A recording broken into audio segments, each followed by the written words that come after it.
Hello my soul family, कैसे हैं आप सब? एंड आई होप आप सब अच्छे होंगे, सुरक्षित होंगे और अपना इनर वर्क ज़रूर कर रहे होंगे जहाँ पे भी होंगे।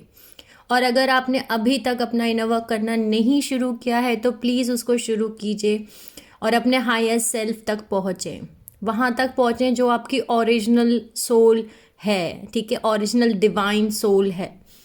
तो अगर आपने अभी तक मेरे इस चैनल को नहीं सब्सक्राइब किया है तो please like share and subscribe कीजिए ताकि आप तक सारी वो इम्पोर्टेंट इन्फॉर्मेशन पहुंच सके जो कि बहुत ही इम्पोर्टेंट है आप सभी के लिए। तो चलिए आज का वीडियो शुरू करते हैं।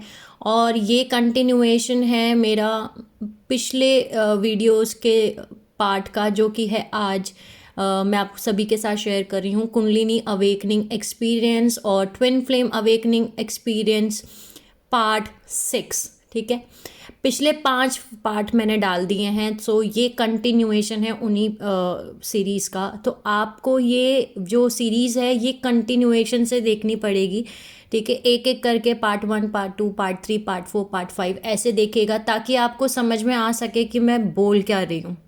ठीक है, तो अगर आपने नहीं देखा है तो उन वीडियोस को देखिए जा करके।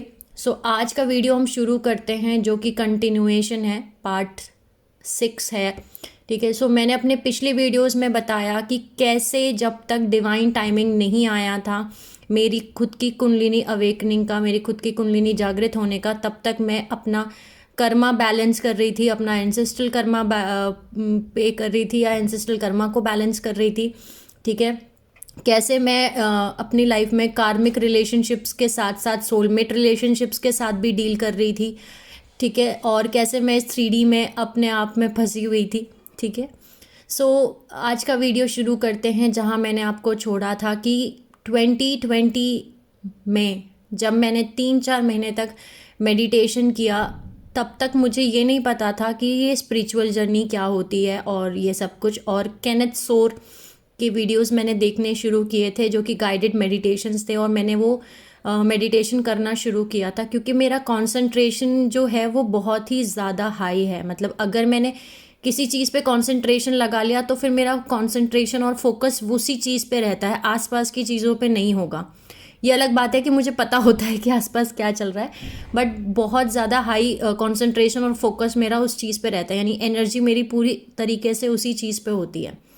सो मेरा कुंडलिनी असेंशन शुरू हो गया था, यानी मेरी कुंडलिनी जागृत होना शुरू हो गई थी। और मेरा ये सवाल कि ऐसा कौन सा कर्मा पेंडिंग है जहाँ मैं सर्कल में गोल गोल घूम रही हूँ इतने साल से, ये मेरी सोल से आवाज़ आ रही थी कि कहीं तो तू कुछ तो गड़बड़ कर रही है। ठीक है, कहीं तो कुछ तो प्रॉब्लम है जिसका सॉल्यूशन नहीं ढूंढ रही है और गोल गोल सर्कल में घूम रही है। ठीक है, और सिम्टम्स शुरू हो गए थे। सिम्टम्स ऐसे शुरू हुए, मेरी कुंडलिनी जागृत होना शुरू हुई और मुझे आवाज़ें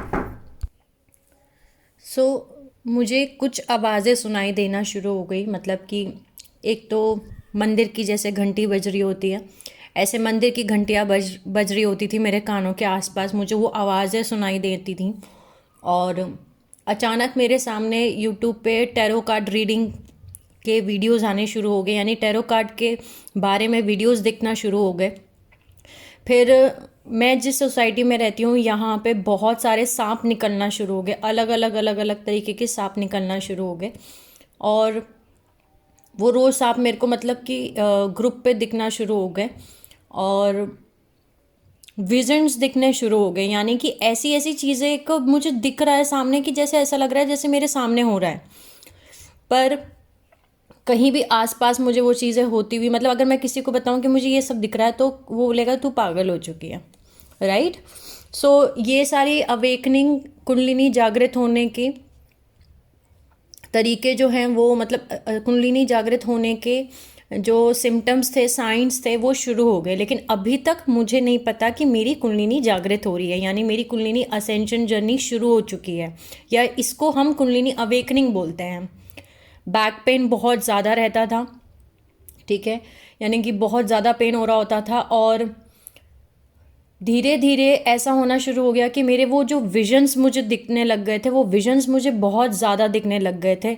घर में मैंने बातचीत करना बंद कर दिया था, मतलब मेरे भाई से बात करना बंद कर दिया था, मेरे मम्मी से बात करना बंद कर दिया, मेरे बच्चों से भी बात करना बंद कर दिया, और पूरे दिन मैं बस कमरे में बैठ के अकेले या तो मैं मेडिटेशन करती थी या यूट्यूब पे उन टैरो कार्ड रीडिंग को देखा करती थी। और जब मैं उन रीडिंग को देख रही होती थी तो मुझे ऐसा लगता था कि जैसे ये बोल रहे हैं कि टैरो कार्ड खरीदो, टैरो कार्ड खरीदो, टैरो कार्ड खरीदो।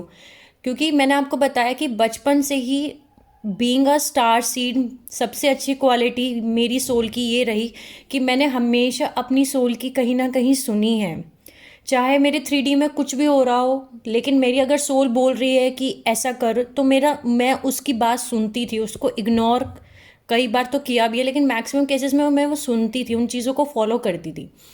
तो मैंने क्या किया, टैरो कार्ड्स को ख़रीदा। अमेज़ॉन से मैंने टैरो कार्ड ख़रीदा। टैरो कार्ड ख़रीदने के बाद में जब मैंने टैरो कार्ड को देखा तो मैंने कहीं जाके टैरो कार्ड को सीखा नहीं है, राइट। मैंने कोई कोर्स नहीं किया, कुछ नहीं किया, और मैंने अपने आप टैरो कार्ड के सारे मतलब मुझे पता चल गए। सब कुछ एनर्जी पिकअप होना शुरू हो गई मुझे, जैसे कि मैं ऑलरेडी इस चीज़ को पहले से करती हुई आ रही हूँ। ठीक है, किसी पास लाइफ में मैं ऑलरेडी कर चुकी हूँ, तो मुझे वो चीज़ सीखने की ज़रूरत ही नहीं पड़ी। ठीक है, ये मुझे नहीं समझ में आ रहा था पहले। मुझे ऐसा लगा कि शायद ये मेरा भ्रम है, क्योंकि दिमाग आपको भ्रम में डालेगा। ठीक है, आपका ईगो माइंड आपको गोल गोल घुमाना चाहेगा, वो कभी नहीं चाहेगा कि जो है आप अपने हायर सेल्फ से कनेक्ट हों, जब तक आपका सब कुछ अंदर डिवाइडेड है तब तक। लेकिन मैंने अपनी सोल की सुनी, और जब मैं टैरो कार्ड रीड करती थी और उनको जब मैं यूट्यूब पे जाके देखा करती थी, तो वो वही एनर्जीज निकलती थी जो एनर्जीज मैंने निकाली हैं।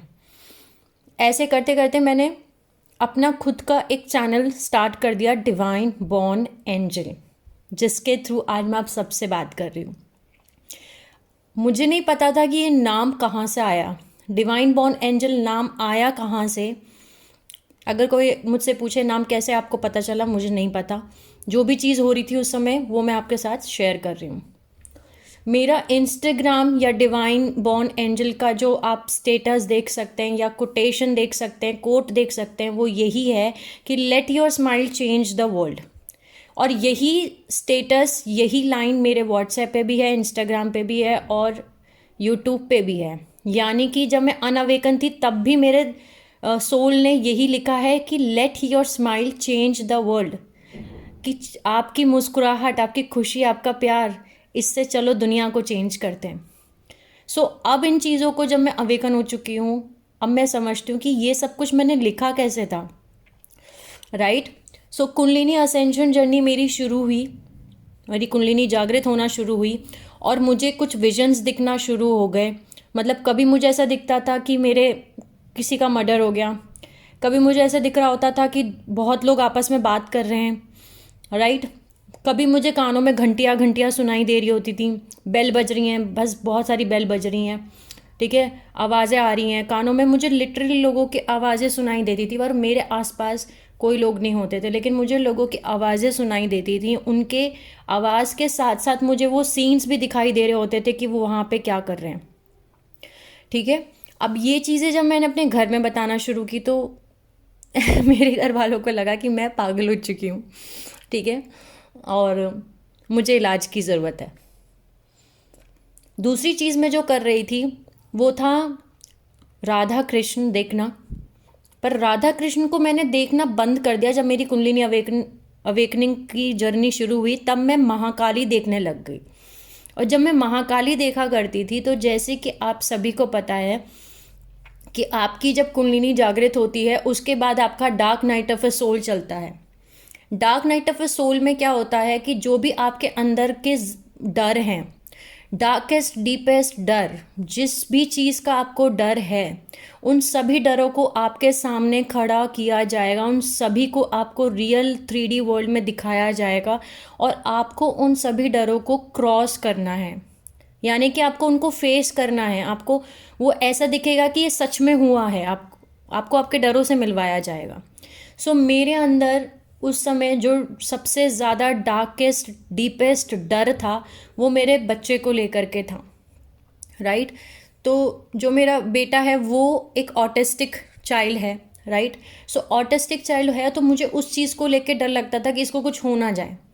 तो वो उस टाइम पे मेरे dark night of the soul में मुझे ऐसा दिखाई दिया, लिटरली मेरे सामने ऐसा विजन दिख रहा था कि उसको कुछ लोगों ने मार डाला है, एकदम टुकड़े टुकड़े करके मार दिया है, राइट, काट के फेंक दिया है। और अब जो ये मेरे सामने सोल है, ये सिर्फ सोल है उसकी, वो मर चुका है। तो मेरा खुद का जो डार्केस्ट डर था, डीपेस्ट जो डर मेरे अंदर जमा था, वो मेरे सामने मुझे दिखाई दिया। और मेरे अंदर की जो महाकाली है, हम सभी के अंदर महाकाली हैं, आदि पराशक्ति हैं, वो अंदर से जागृत हुई और कुंडलिनी जागृत हुई बेसिकली। और मैं खुद को महाकाली फील कर रही थी कि अब मैं नहीं छोड़ूंगी, मैं उन लोगों को नहीं छोड़ूंगी जिन्होंने मेरे बच्चे को मार डाला।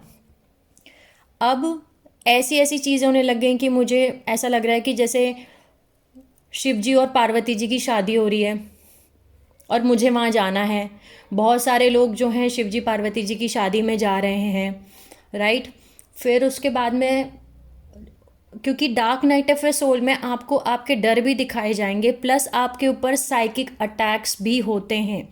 उस समय नेगेटिव अटैक्स आप पे होते हैं और इतने तगड़े होते हैं कि आप उन चीज़ों को अपने आगे देखते हैं, यानी कि भूत प्रेत, ठीक है, इन सबको आप, नेगेटिव एनर्जीज, इन सबको आप अपने सामने देखते हैं, आपको वो दिखती हैं, राइट। सो मेरे साथ भी वही हुआ, मुझे जगह जगह पे नेगेटिव एनर्जीज दिख रही थी। और लेकिन बहुत अच्छी बात यह है कि उस टाइम पे भी मुझे ऐसा फील नहीं बोल सकती, मैंने लिटरली अपनी आंखों से देखा कि एक रात की बात है कि मैं घर से निकल गई अपने बच्चों को लेकर के, और मेरी सोसाइटी के पास में ही यहाँ पे कुछ कंस्ट्रक्शन का काम चल रहा है जहाँ बहुत अंधेरा है। मैं वहाँ जाके खड़ी हो गई और वहाँ मुझे पूरी एक ब्लैक कलर की शेडो दिख रही थी। लेकिन वो ब्लैक कलर की शेडो थी तो वो नेगेटिव एनर्जी, असुरी शक्ति, डेविल, राक्षस, जो भी आप बोल सकते हैं, लेकिन वो मुझे दिख रही थी शिव जी की शेप में। यानी शिव जी दिख रहे हैं मुझे ब्लैक कलर की शेडो में, त्रिशूल लिए हुए खड़े हुए। और मेरी सोसाइटी के सिक्योरिटी गार्ड्स बोल रहे हैं कि मैम आप प्लीज़ घर चले जाइए। और मैं उस समय ज़िद कर रही थी कि नहीं, मुझे वहाँ जाना है, मुझे वहाँ जाना है, क्योंकि वहाँ मुझे शिव जी दिख रहे थे, तो मुझे उनको देखना था, उनसे मिलना था। तो मुझे वो एनर्जी अपनी तरफ खींच रही थी कि यहाँ आओ, यहाँ आओ। और मैं जाना चाह रही थी, बट मुझे प्रोटेक्शन कैसे मिला उस टाइम पे भी कि उन सिक्योरिटी गार्ड्स ने मुझे वहाँ नहीं जाने दिया और मेरे घर पे फ़ोन करा कि इनको आप लेके जाओ। फिर मेरा भाई मुझे आया और लेकर के घर पे गया। और एक ये इंसिडेंट है। नेक्स्ट इंसिडेंट ये हुआ कि कुछ टाइम के बाद मुझे ऐसा लगा कि हवन हो रहा है, शुद्धिकरण हो रहा है, हवन हो रहा है, और मैं नहाने घुस गई। साथ के साथ मैंने अपने कमरे को भी लॉक किया और मेरे बच्चों को भी मैंने मेरे साथ में नहाने के लिए घुसा दिया। मतलब मुझे मेरे बच्चे नहीं दिख रहे थे, मुझे 2 पंडित दिखाई दे रहे थे जो मेरा शुद्धिकरण कर रहे हैं, ठीक है। 2 पंडित दिख रही थी, पंडित की सोल्स दिख रही थी जो मेरा शुद्धिकरण कर रहे हैं। तो उन्होंने पूरे घर की टंकी और 3-4 बॉटल शैम्पू, साबुन, जो भी था सब कुछ ख़त्म कर दिया। और ये सर्दियों की बात, मतलब पिछले टाइम गर्मियों की बात है, लेकिन उस समय मेरा बॉडी जो था वो इतना वीक हो चुका था कि फॉर एग्जांपल मेरा वेट उस समय अगर 48-49 kg था कुंडलिनी अवेक असेंशन जर्नी को शुरू करने से पहले। सो मेरा वेट 39 kg तक पहुंच गया था, ठीक है। तो 39 kg वेट होने की वजह से मैं इतनी ठंड में ठुठुर रही थी। मतलब मेरे भाई को लिटरली दरवाज़ा तोड़ के अंदर घुसना पड़ा और पूरे घर में पानी ख़त्म हो गया। और घर में जो भी पीने का पानी था उससे मेरा पूरे बॉडी को साफ़ करवाया, मेरी मम्मी से साफ़ करवाया, मेरे बच्चों को साफ़ करवाया और मुझे लिटा दिया, जिसकी वजह से मुझे बहुत तेज़ बुखार चढ़ गया और मैं बहुत काँप रही थी ठंड में। और मुझे उस समय ऐसा विजन आ रहा था कि बहुत सारे लोग मेरी तरफ चल के आ रहे हैं और कुछ तो बैटल हो रहा है, कुछ युद्ध हो रहा है जहाँ पे वो जीत के आ रहे हैं, और कुछ लोग मेरी तरफ बढ़ रहे हैं, वो मुझे लेके जाना चाह रहे हैं अपनी तरफ, अपने साथ। तो मैं मेरे भाई को एक ही बात बोल रही थी कि वो मुझे लेने आ रहे हैं, मुझे बचा ले भाई, वो मुझे लेने आ रहे हैं, मुझे बचा ले, ठीक है। उस रात मेरा भाई बहुत ज़्यादा डर गया क्योंकि उसको ऐसा लगा कि मेरी बहन शायद पागल हो गई है, ठीक है। क्योंकि ऑलरेडी मेरी मम्मी, मैंने आपको जैसे पिछले अपने वीडियोस में बताया, मम्मी मेरे मेंटली ठीक नहीं थे, तो उसको भी ऐसा लगने लगा कि मेरी जो बहन है वो अब मेंटली स्टेबिलिटी खो चुकी है, वो ख़त्म हो चुकी है मेंटली, उसका इम्बैलेंस शुरू हो गया, वो पागल हो चुकी है क्योंकि मैंने खाना बनाना बंद कर दिया। मेरा ध्यान रहता ही नहीं था कि मैं बच्चों को घर में खाना बना है कि नहीं बना है, मैंने खाना खाया या नहीं खाया, कुछ भी नहीं। मैं बस अपने आप को 24 घंटे कमरे में बंद करके पता नहीं क्या करती थी, मेडिटेशन करती थी, एपिसोड्स देखती थी, या फिर पता नहीं क्या क्या करती थी। नेक्स्ट डे मॉर्निंग में जो मैंने आपको बताया कि मेरे कार्मिक रिलेशनशिप थे, वहाँ तक बात पहुँची कि मेरे सोसाइटी के मैनेजर जो थे उन्होंने उनको फ़ोन करके बताया, क्योंकि सब रिलेशनशिप में है, कि मेरी तबीयत ठीक नहीं चल रही है और मैं सोसाइटी में ऐसे रात को घूम रही थी, तो मेरा ध्यान रखा जाए, मेरी तबीयत शायद ठीक नहीं है और उनको ध्यान रखना चाहिए। अब क्योंकि वो नार्सिसिस्ट हैं और ये वो, तो उन्होंने डायरेक्ट फ़ोन किया मुझे और पूछा कि ये क्या कर रही हो तुम। मेरा जवाब ये था कि हमें तो शिव जी और पार्वती जी की शादी में जाना है। तो उनको वो बात समझ में नहीं आई कि ये बोल क्या रही है। मैं कह रही नहीं, हमें तो जाना ही पड़ेगा ना, हमारा तो जाना ज़रूरी है उनकी शादी में। उनको नहीं समझ में आया कि मैं क्या बोल रही हूँ। उसके बाद फ़ोन रख दिया गया और उसके बाद उनकी बात हुई मेरे भाई से कि ये क्या कर रही है। तो मेरे भाई ने बोला कि दीदी की तबीयत ना कुछ ख़राब है, हमें उनको डॉक्टर को दिखाना चाहिए क्योंकि वो कुछ ऐसी ऐसी हरकतें कर रही हैं। ठीक है, तब उन्होंने अपनी बहन को भेजा, वो मुझे लेके गई डॉक्टर के पास।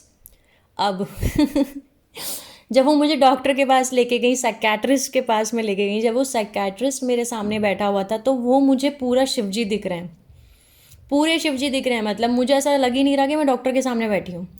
मुझे साइकेट्रिस्ट जो है वो पूरा शिवजी दिख रहे हैं, और जो उसका पूरा क्लिनिक है वो मुझे क्लिनिक दिख रहा है जला हुआ, वो पूरा जला हुआ क्लिनिक है। और वहाँ पे भी जो सोल्स हैं वो मुझे सोल्स मतलब ज़िंदा सोल्स नहीं लग रही हैं। और जब मैं वहाँ, मतलब वो बहुत नेगेटिव, क्लिनिक की जो वाइब्रेशंस थी वो बहुत नेगेटिव फील हो रही थी मुझे। पूरा जैसे यहाँ बहुत कुछ गलत हुआ है, पूरा क्लिनिक जल गया है, वो सब कुछ दिख रहा था मुझे, ओरिजिनल क्लिनिक नहीं दिख रहा था। ठीक है, लेकिन जब मैं साइकेट्रिस्ट के सामने बैठी तब मुझे वो दिख रहा है शिवजी जी पूरे। ठीक है, और वहाँ तक मुझे लेके कैसे जाया गया, मैंने कहा कि मेरे को रात को बहुत ठंड लग रही थी, बुखार चढ़ गया था। सो उनकी सिस्टर आई और मैं उनको दीदी बोलती हूँ, तो उन्होंने मुझे बोला कि तुम्हारी तबीयत ख़राब हो गई है, बुखार हो गया, तो अब हमें हॉस्पिटल चलना है। तो मैंने मना कर दिया कि नहीं, मैं ठीक हो जाऊँगी, मुझे बुखार है, मैं दवाई ले लूँगी। लेकिन वो मुझे लेके गई समझा के कि नहीं चलो, तुम्हारी तबीयत बहुत ख़राब है, फिर बच्चों को कौन देखेगा, इतना बुखार में हो तुम, तो चलो तुम्हें डॉक्टर के पास ले जाते हैं, बुखार ठीक हो जाएगा। सो मुझे नहीं पता कि मुझे साइकेट्रिस्ट के पास ले जाया जा रहा है, राइट। साइकेट्रिस्ट के सामने बैठने के बाद ऐसा फील हो रहा है कि ये शिवजी है और वो मुझसे पूछ रहा है जो भी। मुझे आज भी वो कन्वर्सेशन याद नहीं है कि वो क्या कन्वर्सेशन हुआ मेरे और साइकेट्रिस्ट के बीच में, लेकिन उसने ऐसा बताया कि इनके कुछ सीटी स्कैन और ये सब कुछ करने पड़ेंगे, उसके बाद हम बताते हैं। फिर मुझे सीटी स्कैन के लिए ले जाया गया। जब मुझे सीटी स्कैन के लिए मतलब ले जाया जा रहा है, तो मैं पूरी तरीके से, मुझे इतने तगड़े विजन दिख रहे थे, इतने तगड़े, मतलब मैं बोल सकती हूँ इतना ज़्यादा मुझे वो इमेजेस दिख रही थी कि मुझे ऐसा लग रहा था कि ये जो दुनिया है ना, ये पूरी तरीके से मुझे रियल इमेजेस दिख रही थी, क्योंकि वो आपका dark night of a soul है। आपको उस समय दिखाई जाती हैं वो चीज़ें, इमेजेस दिखाई जाती हैं आपको, ऐसे ऐसे विजन्स दिखाए जाते हैं जो आप अगर किसी को बताओगे तो आपको यही बताया जाएगा कि आप पागल हो गए हो। और उस समय जो भी मुझसे कोई पूछता भी था कुछ, कि जैसे मेरा भाई पूछ रहा है या कोई और पूछ रहा है कि क्या हुआ ये वो, तो मैं सिर्फ एक ही बात बोलती थी कि टीवी खोल के देख लो, टीवी में आ रहा है, टीवी में पता चल रहा है। मतलब मुझे मेरे फ़ोन में रेडियो की फ्रिक्वेंसी सुनाई देती थी, फ़ोन चल नहीं रहा है, कोई रेडियो नहीं चल रहा है मेरे आसपास, लेकिन मुझे रेडियो सुनाई दे रहा है कि जैसे रेडियो पे अनाउंसमेंट हो रही हैं, बहुत सारी सोल्स चल के जा रही हैं शिवजी जी की तरफ, और जहाँ मैं रह रही हूँ यहाँ पे स्वर्ग है और दूसरी जगह नर्क बन गया है। यानी कि कुछ सोल्स स्वर्ग की तरफ जा रही हैं और कुछ सोल्स जो हैं वो अभी भी नर्क में रहना चाहती हैं। ठीक है, फिर उसके बाद में मेरे सीटी स्कैन्स हुए, जो भी टेस्ट लिखे गए थे वो भी हुए। तो डॉक्टर ने ऐसा बताया कि इन्हें बाइपोलर डिसऑर्डर हो गया है। ठीक है, बाइपोलर डिसऑर्डर हो गया है और इनको अब इलेक्ट्रिक शॉक देना पड़ेगा, क्योंकि इनका रियलिटी से पूरी तरीके से एक कनेक्शन ख़त्म हो गया है और ये अपनी एक इल्यूजन की, एक भ्रम की, एक बनाई हुई दिमाग की इमेजिनरी वर्ल्ड में खो चुकी हैं। ये चीज़ जब मेरे भाई को पता चली तो मेरे भाई को कुछ समझ में नहीं आ रहा था कि वो करे तो करे क्या, राइट। लेकिन क्योंकि इलेक्ट्रिक शॉक बहुत छोटी चीज़ नहीं है, बहुत बड़ी चीज़ है, तो डॉक्टर ने काफ़ी उसको कन्विंस किया और समझाया कि नहीं, बहुत छोटे छोटे से रहेंगे, लेकिन इनको देना ज़रूरी है ताकि ये रियलिटी में वापस आ सकें। जैसे कि मैंने आपको अपने पिछले वीडियोस में बताया है कि जो डार्क एंटिटीज़ हैं, नेगेटिव एंटिटीज़ हैं या फिर असुरी शक्ति हैं, वो चाहती हैं कि आप साइकेट्रिस्ट के पास जाएं। उन हैवी एंटीडोट्स, डिप्रेशन मेडिसिन या फिर इलेक्ट्रिक शॉक्स, इन सब को आप कंज्यूम करें ताकि आप अपनी सोल जर्नी को कंप्लीट ना कर सकें और आप स्टक रह जाएं। जितने भी बड़े बड़े स्पिरिचुअल अवेकनिंग जिनकी हुई है या जिनकी कुंडलिनी जागृत हुई है, जो फेमस साइंटिस्ट रहे हैं, उन सभी को या तो ऐसी ही बीमारियों से डायग्नोज किया गया है, साइकेट्रिक बीमारियों से डायग्नोज किया गया है, जैसे कि बाइपोलर डिसऑर्डर या फिर स्किन्जोफेजिया एक्सेट्रा एक्सेट्रा, ताकि वो उन चीज़ों में खो जाएं। उनको पागल बता दिया गया ताकि वो खो जाएं।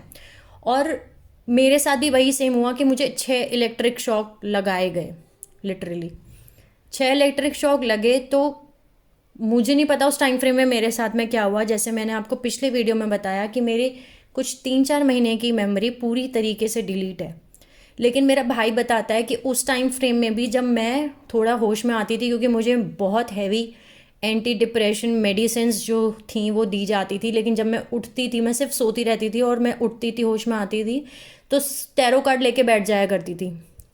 ना मैं बच्चों से बात करती थी, ना घर में किसी से बात करती थी, और टैरो कार्ड लेके बैठती थी। फिर उसके बाद में एक टाइम के बाद, यानी 2-3 महीने के बाद में मुझे होश आया है।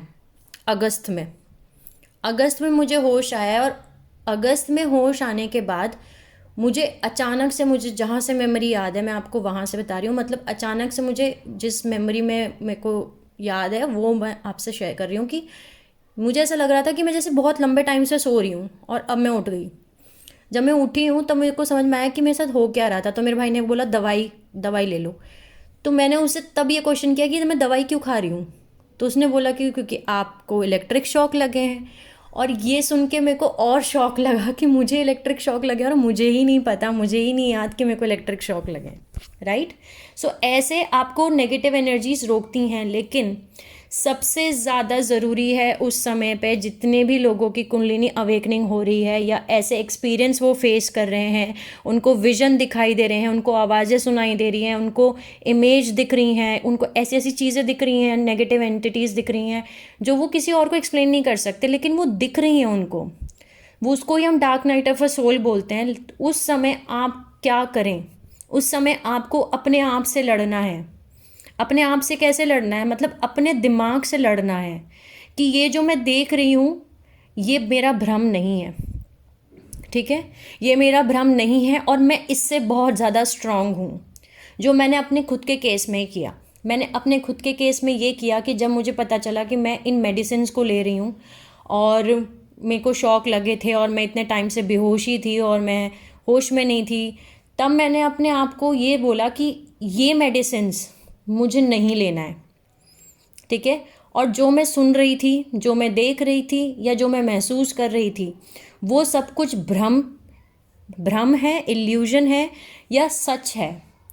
क्या मैं सच में पागल हो गई हूँ या फिर ये मेरा खुद की, मतलब खुद की बनाई हुई इमेजिनरी दुनिया है, या ये सच में मेरे साथ चीज़ें हो रही थी? ये सवाल मेरा खुद से खुद को था, ठीक है। उस समय जब मैंने पहला डोज नहीं लिया, मेरे भाई ने मुझे दवाई दी और मैं डोज नहीं ले रही थी, तो मेरा भाई मुझे यही बोल रहा था, आप नहीं लोगी तो वापस वहीं पहुंच जाओगी जहाँ थी, ठीक है, उसी स्टेट में पहुंच जाओगी। तो मुझे बहुत डर लग रहा था अंदर ही अंदर कि कहीं मैं वापस ना पहुंच जाऊं उसी स्टेट में, कि मुझे वापस इलेक्ट्रिक शॉक लेने पड़े। लेकिन मैंने खुद को अंदर से बहुत स्ट्रांग किया कि नहीं, ये इस नेगेटिव एनर्जी से मैं ज़्यादा स्ट्रांग हूँ, नहीं ज़रूरत मुझे इन मेडिसिन्स की, नहीं ज़रूरत मुझे इन चीज़ों की।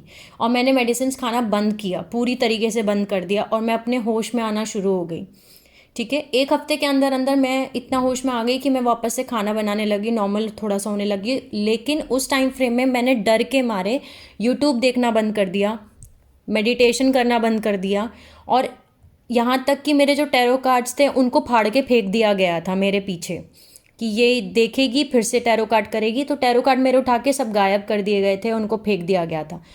तो मैंने सच में उनको ढूंढने की भी कोशिश नहीं की, इस डर की वजह से कि शायद मैं सच में पागल हो गई थी।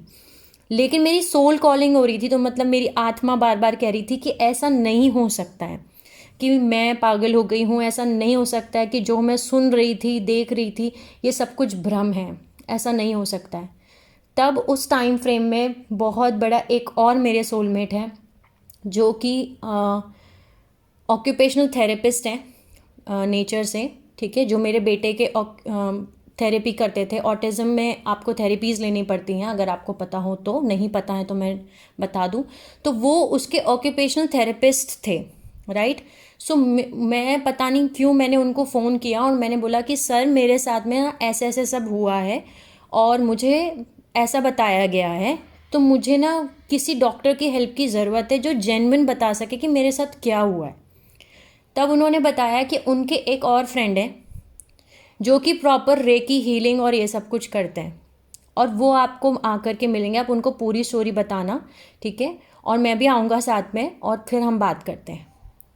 उसके बाद मेरा सिर्फ पूरे दिन में रूटीन ही होता था कि मेरे आंसू नहीं रुक रहे होते थे, यानी कि मेरा dark night of a soul अब ख़त्म हो चुका था। मैंने अपने डर पे जीत हासिल कर ली थी एक तरीके से, मैं रुकी नहीं। Dark night of a soul का मतलब होता है कि जो भी आपके डर हैं उनमें आपको रुकना नहीं है, आपको अपनी कुंडलिनी अवेकनिंग जो है, जो आपकी कुंडलिनी जागृत हो रही है, उसको रोकना नहीं है, ठीक है। उससे आपको आगे निकलना है, उन चीज़ों से आगे निकलना है, उनको आपको फेस करना पड़ेगा, लेकिन वो सिर्फ भ्रम है, वो आपके टेस्ट हैं जिनको आपको क्रॉस करके आगे निकलना है, राइट। सो मैंने उन टेस्टों को पास किया, मैं रुकी नहीं। भले ही मैंने यूट्यूब देखना बंद कर दिया था, टैरो कार्ड्स के बारे में ढूंढना बंद कर दिया था, लेकिन मेरा क्वेश्चन वही चल रहा था कि ये मेरा भ्रम नहीं हो सकता। जो चीज़ें मैंने सुनी, जो चीज़ें मैंने देखी, जो चीज़ें मैंने महसूस की, वो मेरा भ्रम नहीं हो सकता, राइट।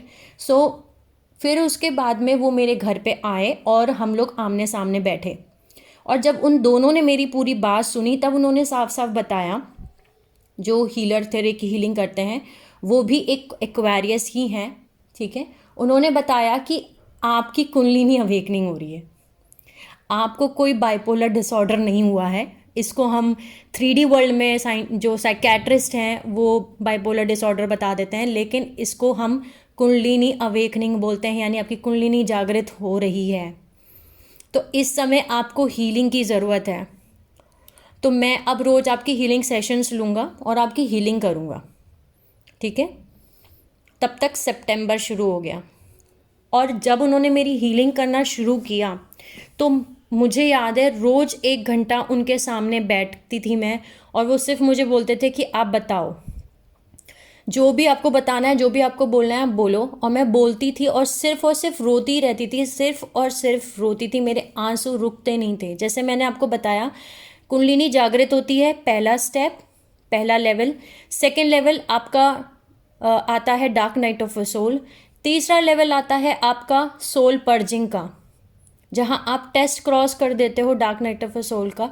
उसके बाद आपकी सोल पर्जिंग चलती है, यानी आपका शुद्धिकरण चलता है। उस समय पे आपको हो सकता है बहुत सारा हेयर फॉल हो, बहुत बाल टूटे, आपके इतने बाल टूटें कि आपको ऐसा लगेगा आप गंजे हो जाओगे, इतने बाल। आपका वेट लॉस हो जाए, ठीक है, पूरी तरीके से वेट लॉस।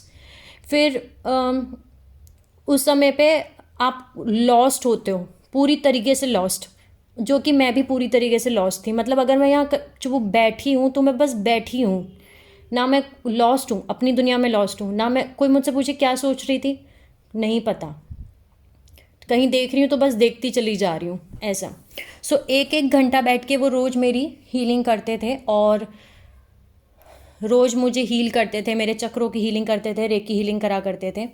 ये चीज़ मेरे साथ में लगभग 8 या 10 दिन तक चली। उसके बाद अचानक सितंबर की बात है ये, कि मेरी मदर एक्सपायर हो गई, ठीक है, अचानक में। मतलब ये एक और सोल शॉक। लेकिन इस बार मैं ब्रेक नहीं हुई, इस बार मैं ब्रेक नहीं हुई, और उस टाइम फ्रेम के बाद मैं बहुत स्ट्रॉन्ग, ऐसा बोल सकती हूँ कि मैं निकल के बाहर आई हूँ। मेरी सोल पर्जिंग चल रही थी और 29 सितंबर तक मेरा जो ध्यान था वो मेरे सिर्फ और सिर्फ मेरे ट्विन फ्लेम, जो मेरा रियल ट्विन फ्लेम है, उनकी तरफ जा रहा था। मेरी सोल कॉलिंग हो रही थी कि उनको फ़ोन करो, उनसे बात करो, उनको फ़ोन करो, उनसे बात करो। और ये चीज़ मेरे साथ 4-5 दिन से हो रही थी। फिर मुझसे नहीं रुका गया तो मैंने उनसे बात की। जब मैंने उनसे बात की और उनको सब बताया तो वो 2 या 3 दिन के अंदर वो मेरे सामने खड़े हुए थे। जहाँ मैं रहती हूँ वो यहीं आ गए डायरेक्ट। और जब उन्होंने मुझे देखा तो मैं तो बाद में रोती, वो मुझे देख के मुझसे पहले वो रोने लग गए।